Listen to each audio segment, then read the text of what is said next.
Olá pessoal, sejam bem-vindos a mais um vídeo da página O Mundo da Incerteza. No vídeo de hoje vamos falar um pouquinho sobre o método científico e como funciona a ciência. Antes vamos definir alguns conceitos. Primeiro vamos definir o que é matemática. Matemática, em uma definição bem direta e simples, é uma linguagem. Assim como toda linguagem, ela possui regras e a partir disso podemos formar frases. Na matemática, as frases são as equações, e assim como em qualquer linguagem, podemos interpretá-la. Uma equação sempre está dizendo algo. E por coincidência, a matemática é a língua em que o universo foi feito. Tudo no universo pode ser descrito utilizando a matemática. Bem, agora vamos falar das ciências.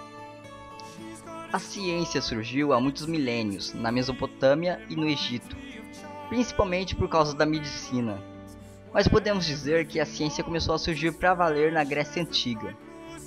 A Grécia foi o berço do pensamento científico. Existia uma classe de filósofos pré-socráticos denominados de filósofos da natureza.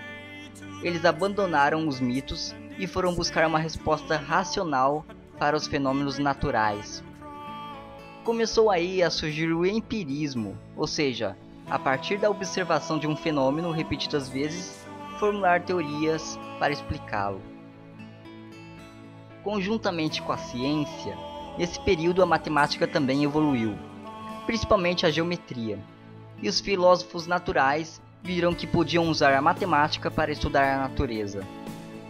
Anaximenes, Pitágoras e Demócrito são exemplos de filósofos naturais pré-socráticos. Já os pós-socráticos temos como maiores exemplos Platão, Aristóteles e Ptolomeu. Na Idade Média, a ciência começou no Ocidente a ser difundida e utilizada pelos alquimistas, que utilizando o empirismo conseguiram gerar conhecimentos importantes, como Herenbrand, que descobriu o elemento fósforo. Mas foi no Oriente que a ciência e a matemática se tornaram mais ativas, com a criação dos algarismos indo-arábicos e desenvolvimento da álgebra e observações astronômicas. O Ocidente estava dominado pelo obscurantismo dogmático da Igreja Católica. Os alquimistas foram os únicos a manter a chama da ciência acesa. Os filósofos escolásticos da Idade Média eram o oposto dos alquimistas. Rejeitavam toda forma de experimentação e uso da matemática, fazendo algo baseado somente na dialética aristotélica, ou seja, o resultado não foi nada científico. No meio de todos esses filósofos escolásticos, surgiu Roger Bacon, talvez o primeiro a pregar um método para a ciência. Roger pregava que a ciência deveria ser feita com base no empirismo e na matemática, e defendeu um método que girava em torno da observação, criação de hipótese e experimentação. Roger também foi um bom alquimista. O acúmulo de conhecimento por parte dos alquimistas e o intercâmbio de ideias com o Oriente vai eclodir no chamado Renascimento Cultural. Toda a ciência que fora deixada de lado durante toda a Idade Média ganha força no Renascimento, e o ser humano começa a se libertar de dogmas. Até então, a ciência e filosofia era uma coisa só. Mas a partir daí, a ciência começa a se separar lentamente da filosofia e dar as mãos com a matemática. Mas a filosofia é importantíssima para a ciência, e é dela que todas as ciências partem, do questionamento filosófico. Podemos então dizer que a ciência é a filosofia com um método, e é esse método que vamos começar a falar a partir de agora. Inclusive vamos usar a filosofia para defini-lo. O empirismo ressurge com Galileu Galilei, que pode ser considerado o pai da ciência moderna. Galileu gostava de pôr as coisas à prova. Foi assim que ele mostrou que todas as coisas na Terra estão sendo puxadas pela mesma força, e que existem outros planetas no universo, e que o modelo geocêntrico era inconsistente com as observações. Foi ele também que chegou à conclusão de que a ciência precisava da matemática, porque aparentemente todas as coisas estavam seguindo leis matemáticas, seja um corpo em queda ou um cavalo puxando uma carroça. Francis Bacon era um contemporâneo de Galileu. Para Bacon, a descoberta de fatos verdadeiros não depende do raciocínio silogístico aristotélico, mas sim da observação e da experimentação, e seguia 3 regras ou tábuas. 1. A tábua da presença, responsável pelo registro de presenças das formas que se investigam. A tábua da ausência, responsável pelo controle de situações nas quais as formas pesquisadas se revelam ausentes. E a tábua da comparação, responsável pelo registro das variações que as referidas formas manifestam.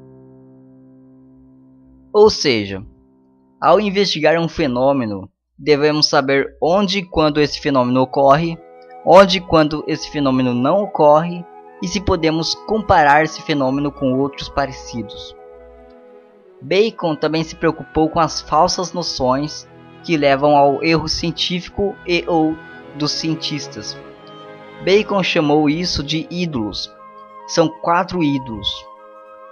Ídolo da tribo ocorre por conta das deficiências do próprio espírito humano e se revelam pela facilidade em que generalizamos com base nos casos favoráveis, omitindo os desfavoráveis.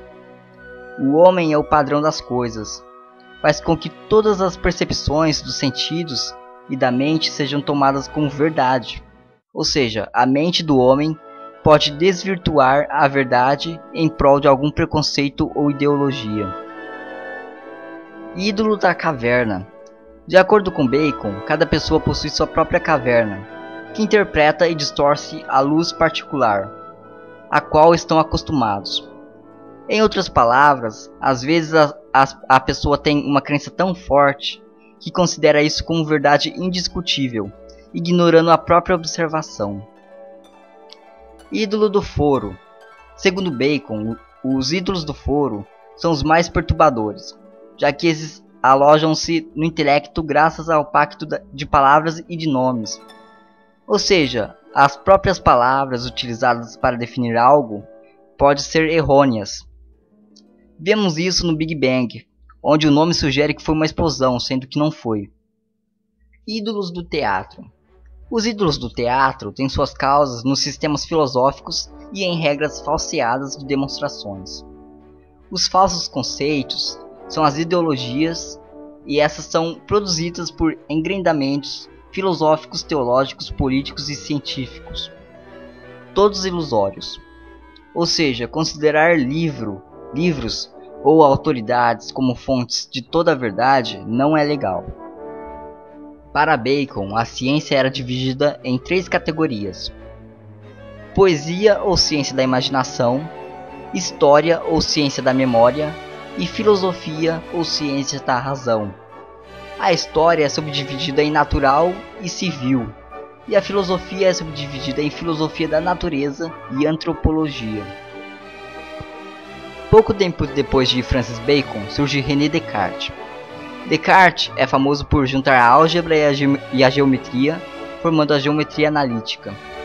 Também criou o plano cartesiano, mas também teve uma importante contribuição para o método científico. Ele discute o método científico em seu livro Discurso sobre o Método. Descartes introduziu o ceticismo metodológico. Para Descartes, a dúvida era a coisa mais importante da ciência, e duvidar era algo inerente à razão humana. A dúvida leva ao pensamento, e isso fica claro em sua frase: penso, logo existo. Descartes criou um método científico com 4 regras básicas. 1. Verificar se existem evidências reais e indubitáveis acerca do fenômeno ou da coisa estudada. 2. Analisar, ou seja, dividir ao máximo as coisas em suas unidades mais simples e estudar essas coisas mais simples. Sintetizar, ou seja, agrupar novamente as unidades estudadas em um todo verdadeiro. 4. Enumerar todas as conclusões e princípios utilizados a fim de manter a ordem do pensamento. A partir de Newton, ficou claro que a ciência necessitava da matemática, e a matemática ainda estava um pouco arcaica. Foi então que Newton co-criou o cálculo diferencial integral. A partir de Newton, a matemática e a ciência sempre irão andar de mãos dadas, e toda a revolução na matemática serão por motivos científicos. No século XVIII, surge um dos maiores filósofos da Idade Moderna, Immanuel Kant. Kant uniu o racionalismo da Europa continental com o empirismo inglês. Kant separou em seu livro Crítica da Razão Pura o conhecimento que ele chamou de conhecimento a priori e o conhecimento sintético, separando em duas classes os juízos, o juízo analítico e o juízo sintético. O juízo analítico parte do conhecimento a priori, ou seja, aquilo que já existe na natureza não precisa de experimentação ou dos sentidos. A matemática pode ser considerada um conhecimento a priori. Por exemplo, um triângulo sempre tem 3 lados. Isso independe da experiência. Já o juízo sintético precisa da experiência, dos sentidos, para se tirar conclusões. Existem outros juízos também, mas esses são os mais importantes aqui. Mas enfim, a qual desses dois juízos a ciência pertence? A resposta é os dois. Ou seja, a ciência precisa partir de um conhecimento a priori, como a matemática, e também necessita da experimentação para se entender os fenômenos naturais. Agora vamos para a definição mais recente e mais bem aceita pelos cientistas, que é a definição de Karl Popper. Karl Popper viveu no século XX. O método popperiano se diferencia do baconiano porque no primeiro a eliminação das falhas se torna mais importante que a verificação das verdades. Ou seja, para Popper, ciência é tudo aquilo que pode ser falseável, ou seja, testável. Se você tem uma hipótese e pode colocá-la à prova, então essa hipótese é científica. A ciência então exclui tudo o que não pode ser testável. Toda hipótese deve passar por teste para ver se ela é falsa ou verdadeira. Se ela não pode ser testada, ela é automaticamente eliminada. Com isso a matemática não pode ser considerada ciência, apesar de alguns cientistas relutarem. E é por isso que definimos aqui ela como linguagem. Mais precisamente, a matemática é a linguagem em que a ciência é escrita. Daí eliminamos várias ideias que antes eram consideradas ciências, como a astrologia, a alquimia, psicanálise e homeopatia. A ciência não exclui os crentes, teístas ou religiosos do seu leque de cientistas. Contudo, é também fato que a ciência, graças ao pré-requisito de método científico, exclui por completo as crenças de suas teorias científicas. A ciência pode ser dividida em 2 ramos, as ciências da natureza e as ciências humanas, cada um com seu objetivo e ambas seguindo um método. Embora o método para as ciências naturais seja um pouco diferente do utilizado pelas humanas e a definição também. Mas o que nos interessa aqui são as ciências da natureza. As ciências da natureza têm como base o empirismo e a observação e a experimentação. A ciência natural mais importante é a física, que estuda a natureza em todos os seus aspectos, e dela saem as outras ciências como química, biologia, etc.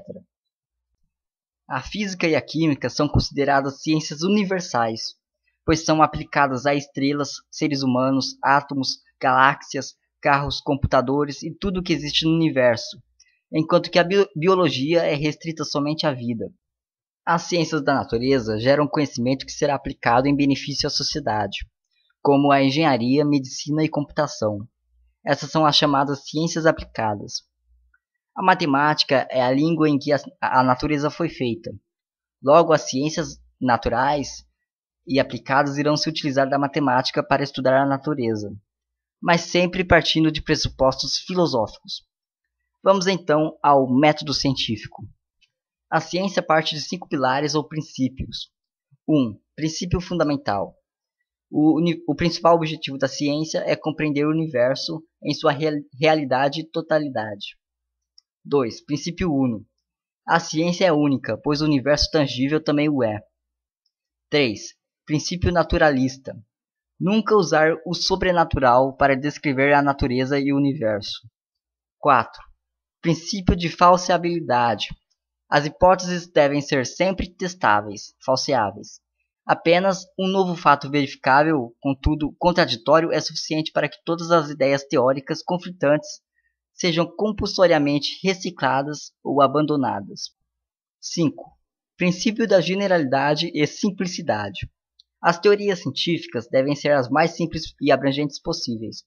Trata-se da conhecida navalha de Ockham, onde a ideia mais simples sempre terá mais chance de estar correta. Exemplo: imagine um gato em cima do telhado. Você tem duas hipóteses de como ele parou lá. Hipótese 1. Ele subiu o muro e depois subiu no telhado. Hipótese 2. Ele voou e assim chegou no telhado. Qual das duas parece mais plausível?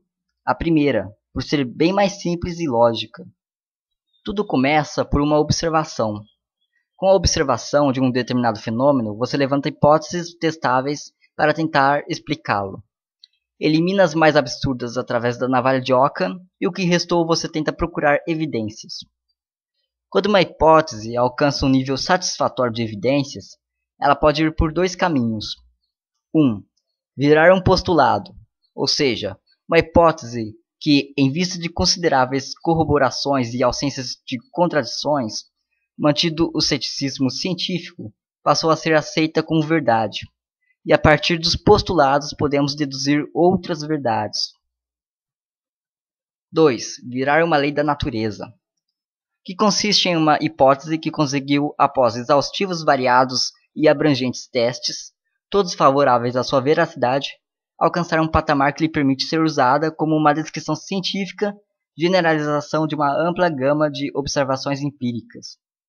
Em outras palavras, através das observações exaustivas de um fenômeno, você pode encontrar padrões nele que se repetem em outros fenômenos. E muitas vezes isso pode ser escrito matematicamente. É daí que surgem as leis. Por exemplo, Newton, após inúmeros testes, constatou que a força resultante era proporcional à aceleração, e que isso sempre se repetia, não importa quantos testes ele fazia, sempre dava o mesmo resultado. Um conjunto de fatos, postulados e leis formam o que chamamos de teoria científica. Uma teoria científica reúne todas as leis, postulados e fatos para explicar um determinado fenômeno. A teoria científica é uma explicação geral para um fenômeno natural. Ela é considerada como verdade, e para isso é sustentada por inúmeras evidências. Uma teoria científica é o corpo de mais alta patente dentro da ciência, mas é necessário apenas uma evidência contrária para derrubá-la ou modificá-la. Mas enquanto não surge uma evidência contrária, ela é considerada um fato. Temos, por exemplo, a teoria da gravitação, que engloba todas as leis de Newton, além da lei da gravitação universal. Surgiu alguns problemas nela, como a órbita irregular de Mercúrio, mas mesmo assim não a derrubou, mas precisou de um complemento que foi dado pela relatividade geral. Temos também a teoria da evolução, que parte da lei de seleção natural e das leis genéticas, além, claro, das inúmeras evidências. Temos também a teoria quântica, a teoria do Big Bang, entre muitas outras teorias. Todas essas teorias são consideradas verdades e estão constantemente sendo postas à prova para se verificar falhas. Quanto mais uma teoria sobrevive a testes de falsificabilidade, mais forte ela fica. Bem, é assim que funciona o método científico. Tudo começa com uma observação. Com isso, formula-se hipóteses falseáveis que são selecionadas através da navalha de Ockham. Quando uma hipótese ganha muitas evidências, ela se transforma em lei ou postulado, e por fim, todos os fatos, leis e hipóteses são reunidos em uma teoria científica, que vai conseguir explicar, pelo menos por algum tempo, um determinado fenômeno. Eu acho muito importante se falar um pouco como funciona a ciência, o que ela faz e o que ela é, para não cometer o erro de julgar como científica coisas que não são científicas. O ceticismo é uma das maiores virtudes humanas. Sempre duvide, sempre pergunte. Se duvida de algo, coloque à prova, experimente. Se sua hipótese estiver errada, recicle-a. Tudo o que temos hoje é fruto de um método, que muitos acham dogmático, mas que precisa ser assim. Ninguém quer ir a um hospital e ter um índio xamã no lugar do médico, né? O mesmo método que produziu o remédio que você toma quando está doente é o mesmo método que diz que muito provavelmente o universo surgiu do Big Bang. A ciência é única e ela funciona muito bem. Saímos da escuridão da Idade Média à era dos computadores devido à criação de um método científico. Bem, pessoal, vou ficando por aqui. Se gostou, não deixe de dar um joinha. se inscreva no nosso canal e também curta nossa página no Facebook. Bem pessoal, até o próximo vídeo.